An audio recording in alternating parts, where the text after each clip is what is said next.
And with 48 days until the election, Help Me Hank is working to make sure your vote counts. And today, the governor and Secretary of State spoke out about how and when you can vote. And they also voiced big concerns about counting the record number of absentee ballots expected. Seemed like the lion's share of the briefing really today was about voting. Our consumer investigator Hank Winchester going to be paying close attention to the voting process. And Hank, Secretary Benson remains worried despite the bill passing the Senate yesterday.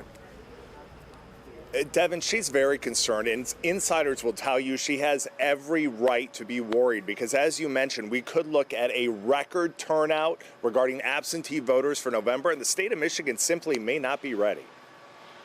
The clock is ticking and the outcome expected to be record-breaking in Michigan. We're closing in on the November election, and we could see huge numbers, many voting absentee. Our overall turnout will likely exceed 5 million.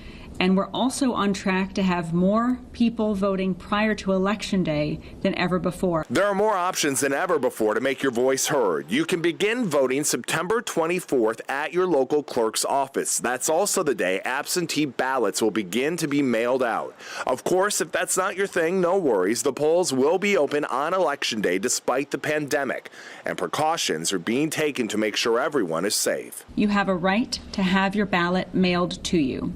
Mailing your ballot is a really good option, especially for those who have voted by mail in the past and are familiar with the procedures, or for those who may be at risk or have concerns about voting in person. The worry now, counting all those absentee ballots and getting results quickly. The Senate has passed a measure allowing clerks to begin processing absentee ballots the day before the election. And while the governor says it's a step in the right direction, Secretary Benson said she needs more time. States like Florida, Kentucky, North Carolina, Ohio, and many others have additional days and time that go beyond the 10 hours granted in the legislation passed yesterday.